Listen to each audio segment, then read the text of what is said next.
It's just a review about using your anchor points. So I'm going to take the tearaway off here for the pen tool, and I'll bring this tearaway here. So when we use the pen tool, it means that we dictate when we drop anchor points. So at every click we would drop an anchor point here. If we come back to these anchor points, we would see, just turn the default on here.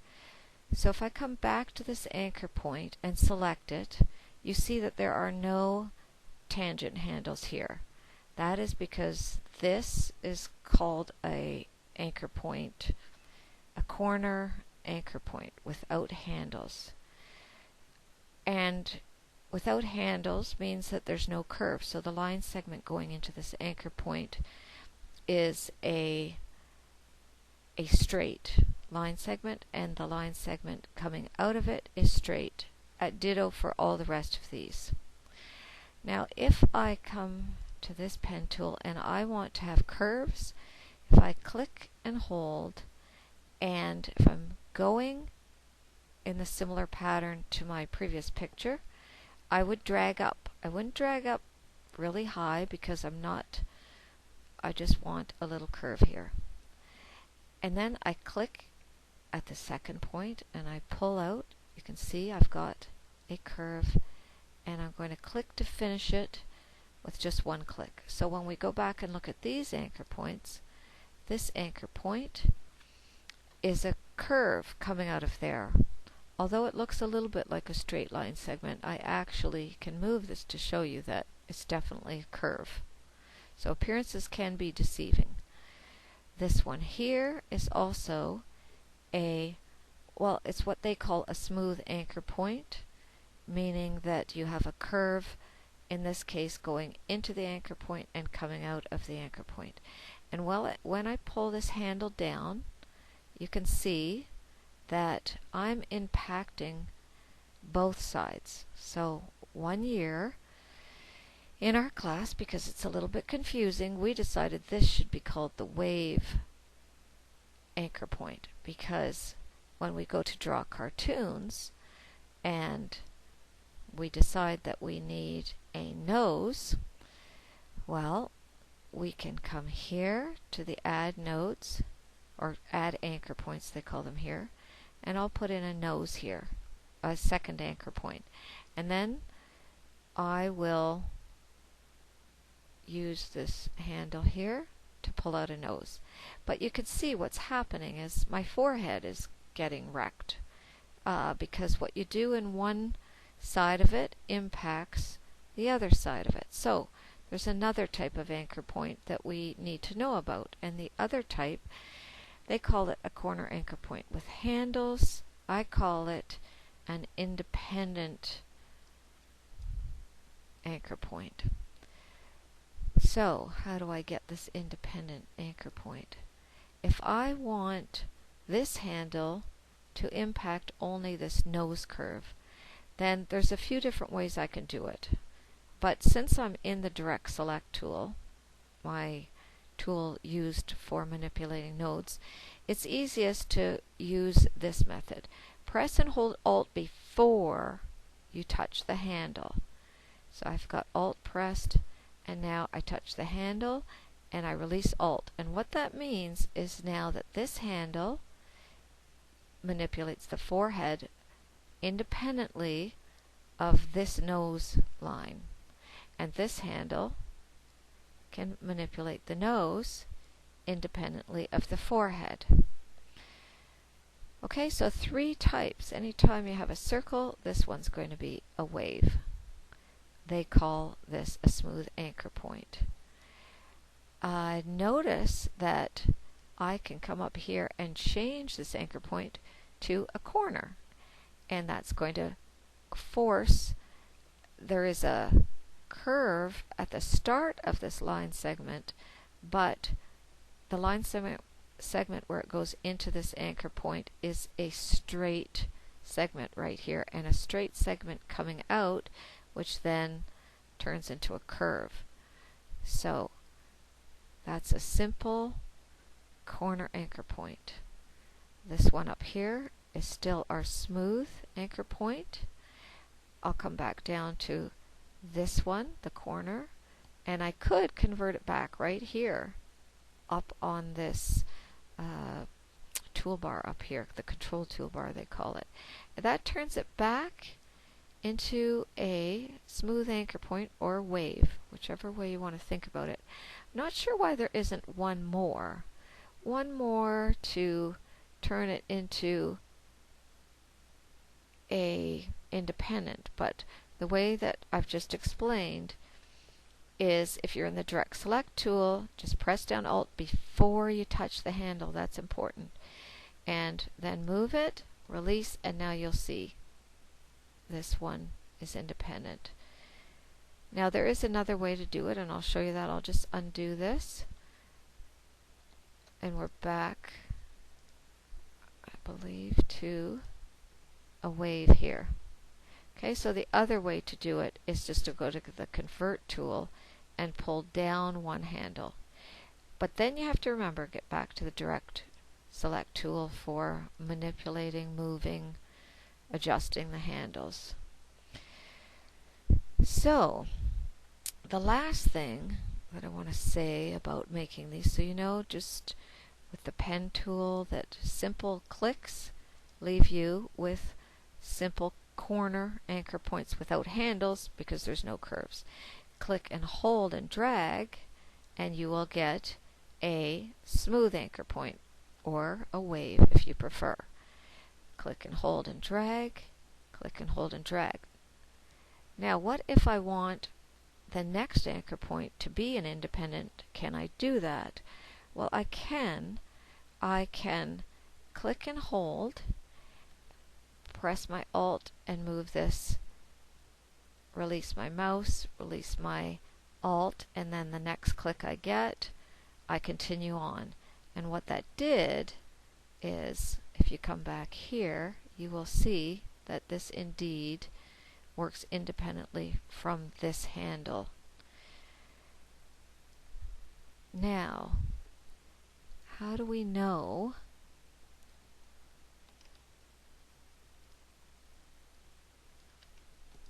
Okay, let's move up the page a little bit and I'll bring out another little line here. When I click and hold, if I'm doing my initial and I just want a nice little curve, I just click and hold a little bit. Then I'll come up to the top of my N, and now I want a nice swooping curve downwards. Well, look what happens. That one's going to go up as I'm coming down. So I could just put it out a little bit here, press and hold Alt, bring this one down, release my mouse, release my Alt, I'm back in my pen, and now I'm going to click, and I need to go this way, but you can see I would go below the line for my initial, which isn't what I want. So I'll come back here, I'll press my Alt and move one, release my mouse, release my Alt, and then click here. Okay, so I have my initial N. All these anchor points here are independent. This one here. So I can adjust after the fact. So let's take it up to the cat. The best way to practice with your pen tool is often just to bring on a picture of a silhouette and see what you can do. Now, it was very important in the old days that you used as few anchor points as possible to define an object, because the more anchor points that you have, the more data this file has to store in its database, because every point on every line, and anchor points in particular, are coordinates and they need to stay in the memory bank. So one of the students told me that to get started, she just could come around here and just keep clicking And yeah, we could do it that way, but we're going to have a million anchor points. And to be able to say you're really good at Illustrator, you need to master this tool. So that's not really the way that we want to do it. So if we come to the pen tool, I'll start on this side of the tail here. Now, I know that I have quite a big curve here going down into the tail, so I'm going to pull out quite a ways, and then I'm going to click here, and I did a pretty good job. Later I'll go back and adjust that handle that you see, and I'll pull it up and to the left. Now when I go to make the next one, you can see that I'll lose my tail definition. So this is the time when I want this to be independent. So I'm pretty good right now. I've pulled out a handle, I press my Alt and move this handle just a little bit, and I have quite a big curve, so I'm going to move it out quite a bit. Release my mouse, release Alt, and I can probably get around all the way to here. Let's see how we did.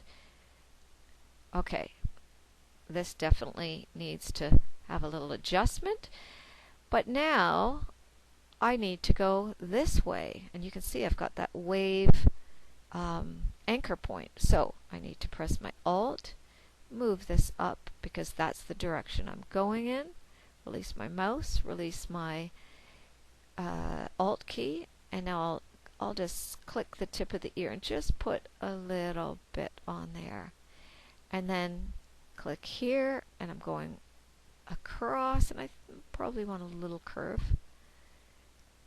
Click here in the direction I'm going. Now you can see that's not the right shape, so I'll do my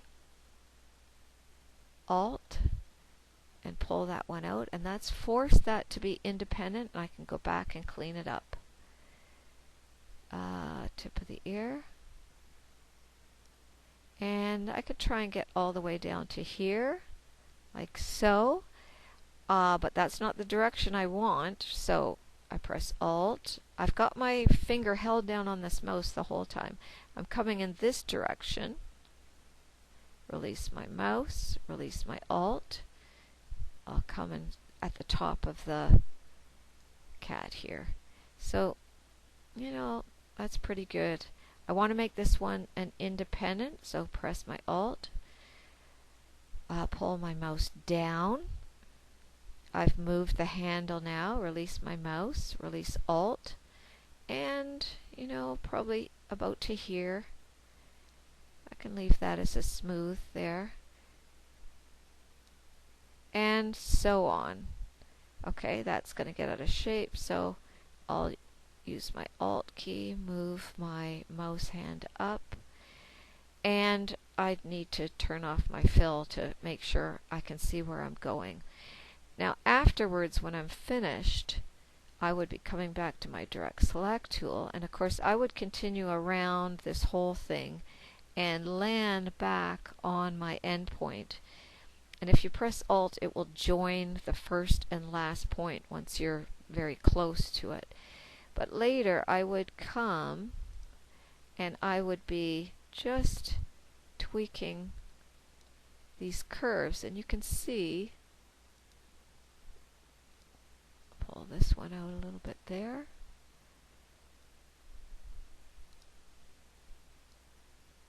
Maybe put that one in a little. I might need to add one over there, and I can always go back and press the plus and click on the path, and that gives me another one.